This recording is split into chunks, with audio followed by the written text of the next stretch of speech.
This is your Tuesday Daily Delivery. I am Michael Rand. Lots to get to today. Going to spend a heavy part of the first part of this show talking Vikings-Bears from Monday Night Football. Vikings get out of Chicago with a 17-9 win. Aesthetically speaking, it was not a masterpiece, but it does go down as a victory for the Vikings. We'll break that down. I've got some thoughts on it. We'll hear a little bit of postgame from Mike Zimmer and 3 takeaways from Ben Gessling, Vikings beat writer who was in Chicago. Got to talk about the wild 4-game losing streak now after falling 7-4 to Dallas on Monday night. Now they're on a little extended break, NHL breaking early instead of starting their Christmas break a little early because of extended COVID outbreaks among a lot of different teams. Wolves feeling those COVID pinch too. 5 different Wolves players now in the protocols. Marcus Fuller will join me too to talk Gophers men's basketball and the continued surprising season they are having. So a jam-packed show. But like I said, what did I miss? If you went to bed early or early-ish and missed the Vikings 17-9 win over the Bears, you were spared, I guess. It's kind of funny, we talked on Monday's show about YouTube TV dropping ESPN for a short while over the weekend, but it came back in time for local fans, everybody who has YouTube TV, to watch the Vikings-Bears game on Monday night. And maybe it would have been just as well if they had stayed away for a little while longer, because that was a hard one to watch. Sometimes, teams play really well. It's a back-and-forth game, and you say it's a shame somebody had to lose. This felt like it was a game almost that was a shame somebody had to win. Neither team playing with much discipline, neither team able to really do what it wanted to do on offense. The Vikings struggled on their offensive line. Ben Gessling's going to have some thoughts on that in just a minute, but to me, just the failure of the offensive line is just it's a continued problem, and to have it keep wrecking games and potentially wreck seasons is just inexcusable. That they have not been able to get it right, as they like to say, and fix this offensive line to the point where they're not getting blown up on the interior of the line against certain opponents every single season. That's just it's an utter failure. It's inexcusable, and it's a big part of the reason why this team can't find any level of consistency. Now, they escaped because Chicago can't get out of its own way. Chicago is an awful football team right now that is just playing out the string for a coach that is almost certainly going to be done at the end of the season. So they were playing a good opponent to get a much-needed win, but that offensive line is just it's just a problem that has not ever been fixed, even if it has been addressed. Other thing I was thinking about is Kirk Cousins. Vikings had less than 200 yards of total offense. Bears outgained them 2-1 in this game. Bears had almost 400 yards. Vikings had less than 200 yards. Now, some of that is the Vikings trying to protect a lead in the second half, and we should remember too that this would have been a 17-3 game if not for a meaningless, except in one context, touchdown on the very last play of the game. Would have been a 17-3 final. Bears did score on the final play of the game to make it 17-9. Don't kick the extra point because it's not part of the game outcome.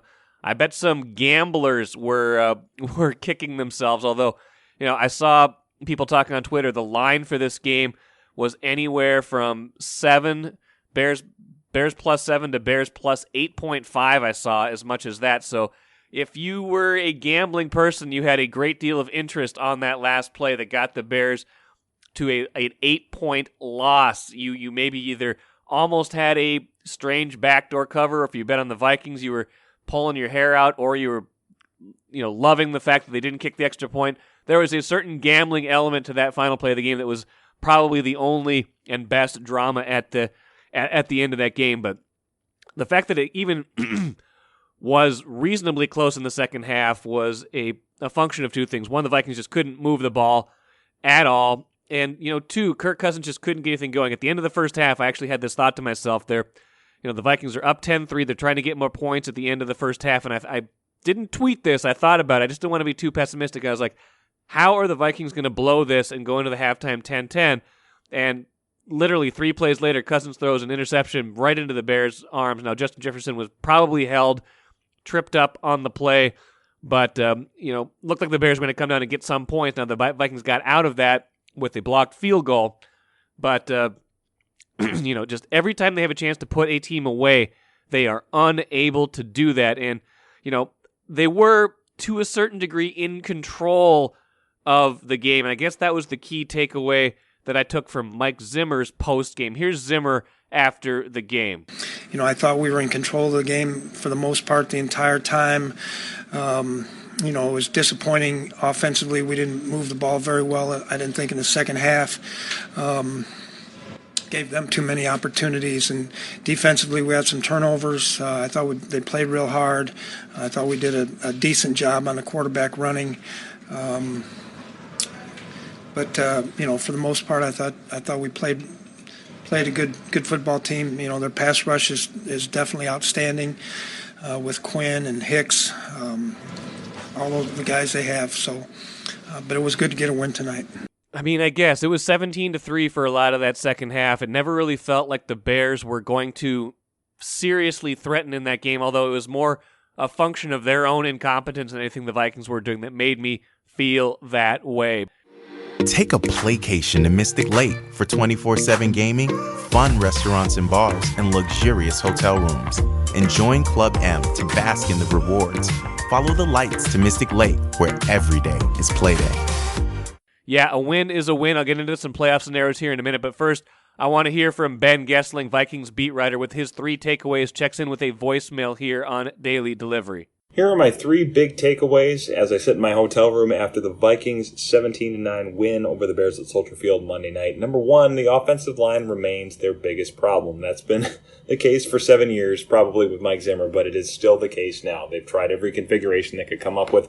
Did it again with Christian Darrisaw at left tackle and Mason Cole at right guard. Oli Udoh back on the bench tonight, but Akeem Hicks gave Cole as much trouble as he gave Garrett Bradbury, as much as he gave Pat Elflein. He has wrecked the Vikings offensive line for a long time. Did it again tonight. Robert Quinn had 2 sacks, beating Darrisaw around the edge. And that group is going to have a big say in whether the Vikings go to the playoffs, especially when you have Aaron Donald next week, Kenny Clark the week after that, and Akeem Hicks one more time. The interior of that offensive line has struggled for a lot of the year, and I think they're going to have a lot of tough matchups that they have to win if the Vikings are going to go to the playoffs.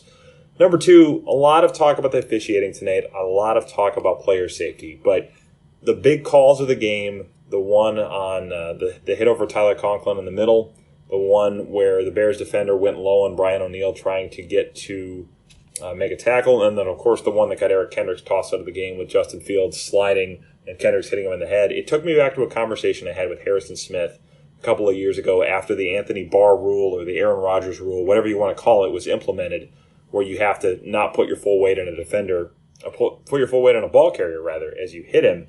I remember Harrison Smith saying, I want to evolve with the game, too. I want to change with a lot of these new rules, but they have to be physically possible. They have to be things that defenders can execute in real time and pull off without having to make a choice between hurting themselves, hurting someone they're playing against, or giving up a big play. A lot of these rules have certainly protected players more, which is a good thing.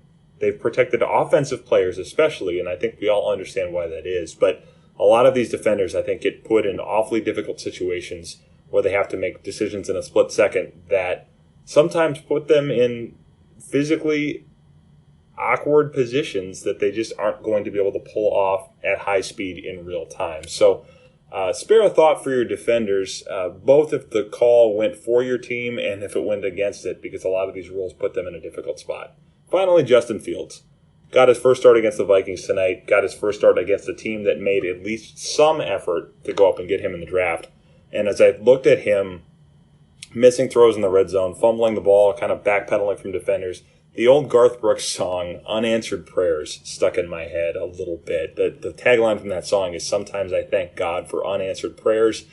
And I think if they had pulled that trade off, there is a very real chance that Kirk Cousins would have said, okay, fine. Once it gets to be June 1st and you can split my cap number over 2 years, I want to trade. I want out of here. If this is your guy, good luck. Hope you can play with him this year. Whether Cousins would have been able to pull that off is an open question, but I certainly think, based on what I've heard, that he would have tried. So if Justin Fields is the quarterback of this team, are the Vikings in the playoff race? I think that's a hard scenario to see being plausible. Maybe it would have been different. He might have been coached differently. He certainly would have had better weapons with Justin Jefferson, Adam Thielen, Dalvin Cook, and everybody else. But as difficult of a time as he had diagnosing things, getting rid of the ball, trying to make plays with his arm and not just with his feet, I have a hard time thinking he would have kept the Vikings in as many games as Kirk Cousins has when their defense hasn't been very good. So a team that needs to win now, a coach and a GM that are trying to keep their jobs, maybe that's different if Fields is the quarterback and they get a little more time. But for now, in a game that they had to win, I think the Vikings can probably feel good about the fact that Justin Fields was on the other sideline right now and not theirs. Maybe he ends up killing them for the next decade, but Mike Zimmer and Rick Spielman need to win right now. And so the fact that they didn't get Justin Fields in this draft, at least for 2021, may have turned out to be a good thing for them. Good thoughts from Ben. Really enjoyed having him hop on for the show, leave that voicemail. Just good perspective from the game and just some good big picture stuff. Speaking of big picture, here's my final thought. The Vikings are technically right now in that final 7th playoff spot in the NFC. Whether they can stay there largely will be determined, like Ben said, by whether their offensive line can hold up in these final 3 games. Can they win at least 2 of them to give themselves a chance, which would mean beating either the Rams at home next week or Green Bay in 2 weeks, and then presumably beating these Bears again in the home finale. Now that will... can they win 2 out of those 3? I don't know. I'd put that as maybe a coin flip, and if they can win 2 out of those 3, their chances are basically a coin flip to get in the playoffs. Right now, 538 says a 32% chance. Again, the Saints right now have a 45% chance. Their schedule down the stretch is easier. You got other teams that are going to be 7-7. Either the Eagles or Washington's going to be 7-7 after tonight's game. So a lot of teams clustered right in there. I don't know. I still think it's pretty tenuous. I don't have a ton of faith in this team right now, just based on the way they've played. But they have, they've gotten themselves to 500 a few different times this year. They got themselves to 500 after starting 1-3, got to 3-3, fell to 3-5, got to 5-5, fell to 5-7, got to 7-7. They have been resilient. Can they get over the hump at a certain point and go above that 500 mark? That will be the key to giving themselves a chance to get into the playoffs. Happy to have Marcus Fuller back on Daily Delivery. Does a great job covering the Gopher men's basketball team, covering one of the better stories in this market right now, 9-1, getting some national attention a little bit. They've showed up in a couple of early brackets as, mid to late round seeds, but still, like the fact that this team, even at this point in the year, is showing up in NCAA tournament projections is beyond what I would have imagined. We've kind of talked about the surprise of this team as it keeps going. I don't know how much more of a surprise it is, though. What's Marcus? First of all, welcome, and what are your impressions on this now 9-1 team? Yeah, I appreciate having me on as always. I know it's Gopher football season pretty soon here, going in the bowl. So I was glad to get it. And obviously last week was signing day. So sometimes, even the best stories for Gopher basketball kind of take a backseat to football. But in this case, like you said, Ben Johnson nationally is getting a lot of attention. I would say that right now, Minnesota and Iowa State are probably the 2 biggest surprise in the country. Both teams were picked to finish at the bottom of their league, respective leagues, Big 12, Big 10 at the beginning of the season.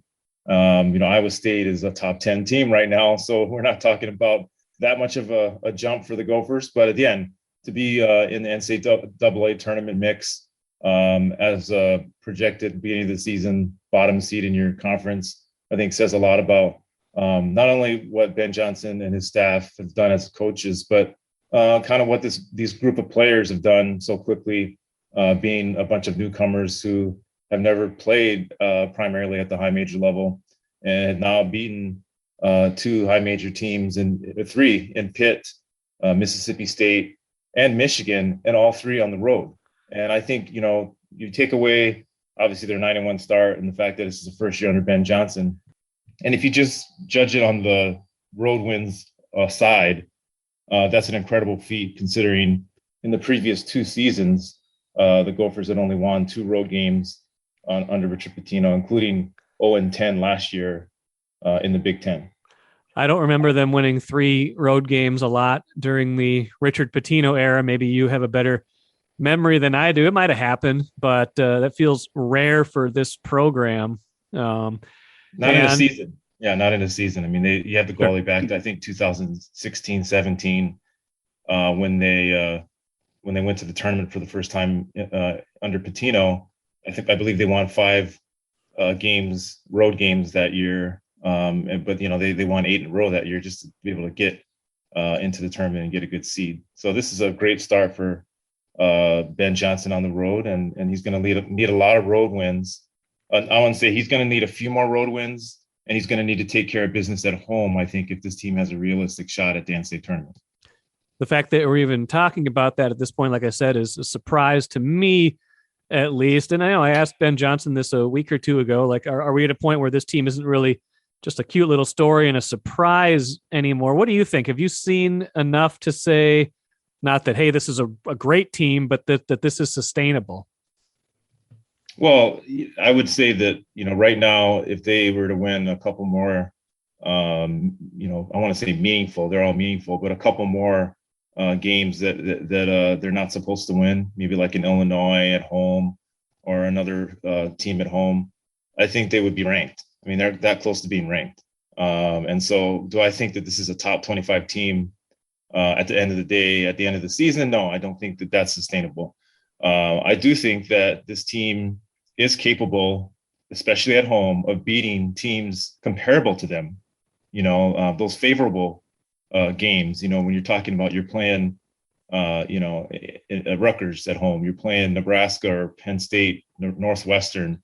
Even in Wisconsin's ranked right now, but I think this is a team in Wisconsin that, similar to Minnesota, they take care of the ball. They're not going to make too many mistakes, and they give themselves a chance to win at the end of the game. So I would say that there's more than a handful of games in the Big Ten that they can win at home, and they've already proven that they can surprise someone on the road. So I'd say a couple more road wins that you're not supposed to get. And if they can take care of business at home against teams that they're supposed to beat, and maybe beat a team or two that they're not supposed to beat at home, I think they'll find themselves right on the NCAA tournament bubble at the end of the season. They won't be a ranked team, but they'll be right on the bubble. It's kind of where you want to be, where this program has been for most of, at least my time covering them in the last almost 20 years. And then you give yourself a chance at the end of the season. So again, like you said, I don't think realistically that this is sustainable as a top 25 caliber team.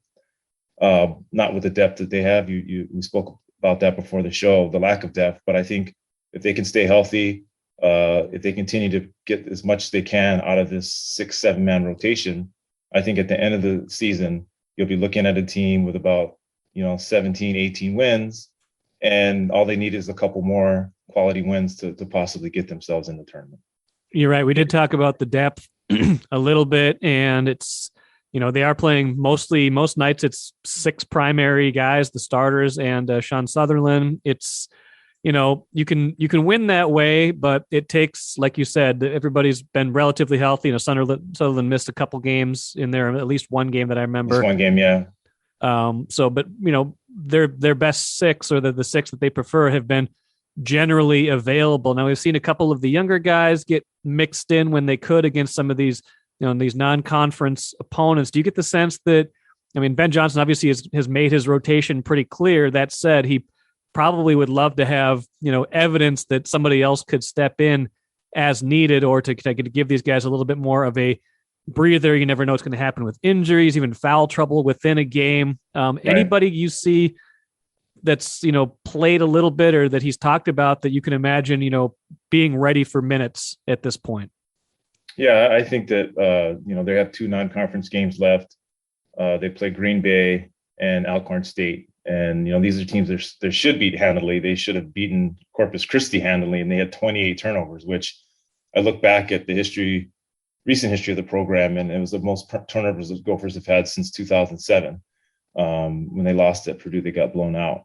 Which was bizarre, coming off of those 2 games against the Michigan schools where they gave up, 7 turnovers in those 2 games combined? Well, they had 11 turnovers combined in the 3 really, obviously toughest competitions they played so far, when Mississippi State, Michigan State, and Michigan. in those 3 games, they combined for 11 turnovers, and they were leading the country in fewest turnovers a game this season. Going into the Corpus Christi game, they only had 8 turnovers a game that they averaged, and they had 28, which I like to look up the numbers. It was the most turnovers, the second most turnovers that a Power 5 team has had this year, to Pitt, who they beat by 1 point on the road. But Pitt had 31 turnovers in a loss to Western Michigan.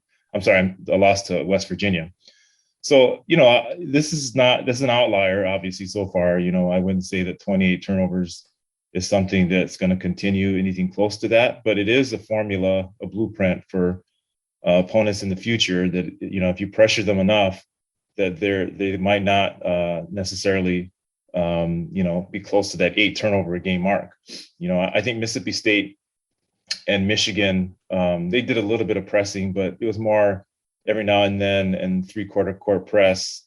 I think they were more worried about stopping them in the half court than they were anything. So I think if a team like Illinois, who they play on January 2nd to start Big Ten play, when Big Ten play resumes, I think Illinois is more of a high pressure team. They have a lot of athleticism, and other than Kofi, who's obviously a big, huge presence, you've got a lot of wing type of players from the 6'5" to 6'8" range, and they're athletic and they can get after you. So I think that's a game that I'm circling right now, and I'm saying, coming off not that long ago 28 turnover game, can they handle that type of pressure? And again, if it works versus Corpus Christi, then Illinois will try it. If that works for Illinois, you're going to see a lot of teams start pressuring Minnesota and seeing if they can handle it. Besides, some of the guards that they have that have been doing a really good job handling the ball, like Peyton Willis, Luke Lowy, and EJ Stevens. It's kind of the 3-headed monster in the backcourt, and they're all seniors, and they've all played a lot of college basketball, and they understand how to take care of the ball. And unfortunately, a guy like Sean Sutherland comes off the bench, and he's done a great job scoring this year, but he had 7 turnovers. And the big men, even Eric Curry, who's done an amazing job coming off his injury-plagued career, which I wrote about earlier this season. He had a few careless turnovers. And that's just something that they can't afford.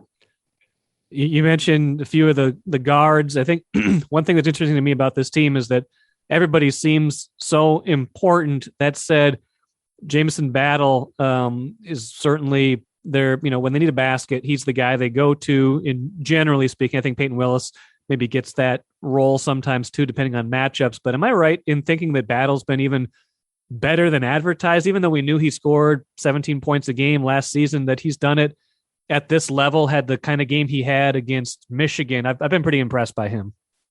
So actually, I actually disagree with a lot of people who would say that Battle's their go-to guy. He's their leading scorer. And if you watch his games, many of his baskets, he just kind of all of a sudden gets into a rhythm. Yeah, it's like he blacks out, and next thing you know, he's got like a 12 points in 6 minutes or something. Right. He has timely scoring runs. Like in the second half, if they're going through a lull, if they're playing an opponent who it seems like they're starting to get a little bit of steam and momentum, then all of a sudden, he'll score like 3 or 4 or 5 or 6 baskets in a row, and it'll take the opponent off guard because, at that point he was kind of quiet. He's done that all season. He'll have stretches where he just takes over. But I would say their go-to guy is actually Peyton Willis, who has the ball in his hands for most of the game. And he's the one that starts off the game. He'll try to, get a few baskets, and maybe in the start to half, he'll try to get them going.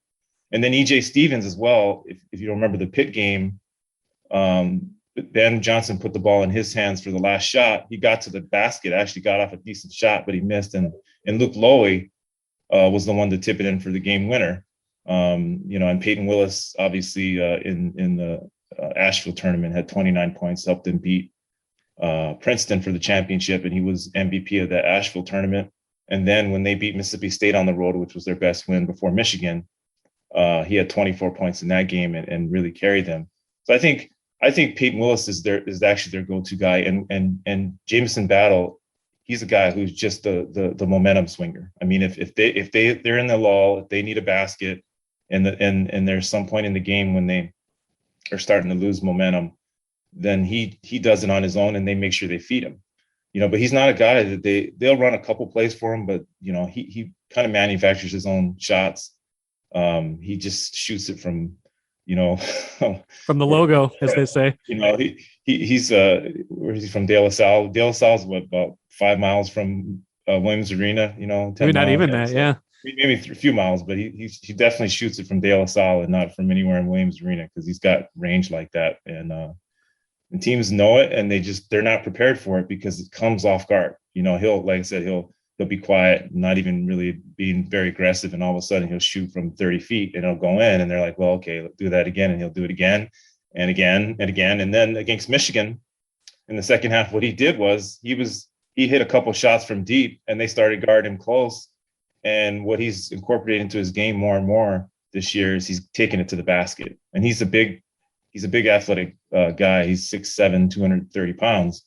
So even with contact, he can finish close to the rim, and he's athletic enough where, if you don't stop him all the way to the lane, he'll throw it down. So I really like Jamison and what he's done. You're right. He's been a big surprise. He's done pretty much his whole career. He's been able to shoot the ball, but this year he's in better shape. He's playing better defense. He's finishing more at the basket. And I just love the future that he has, because all these other guys that they're playing in the 7-man rotation are seniors.